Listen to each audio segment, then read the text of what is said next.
আসসালামু আলাইকুম বন্ধুরা, সবাই কেমন আছেন? আজকে আমি কথা বলবো পাখির ট্রে এবং ঘর পরিষ্কার নিয়ে। এই ট্রে পরিষ্কার নিয়ে অনেকের ভিন্ন ভিন্ন মত আছে। কেউ বলে 3 দিন পর পর, 1 সপ্তাহ পর পর, আবার কেউ বলে 1 মাস পর পর। তবে আমি মনে করি যে আপনি নিজে এটা নির্ধারণ করুন কয়দিন পর পর ঘর এবং ট্রে পরিষ্কার করবেন। আমি সাধারণত সপ্তাহে একবার ট্রে এবং ঘর পরিষ্কার করি। ঘর এবং ট্রে যত দ্রুত সম্ভব পরিষ্কার করুন। যত বেশি পরিষ্কার রাখবেন আপনার পাখি তত বেশি সুস্থ এবং ফিট থাকবে। তাই একটি নিয়ম করে ঘর, পাখির খাঁচার ট্রে, খাবার পট পরিষ্কার রাখুন।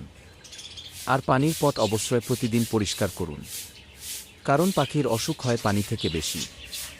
আশা করি সবাই এটা মেনে চলবেন। আমার ছোট জ্ঞানে যেটুকু সম্ভব হয়েছে আপনাদের বললাম। সবাই ভালো থাকবেন, সুস্থ থাকবেন। আল্লাহ হাফেজ।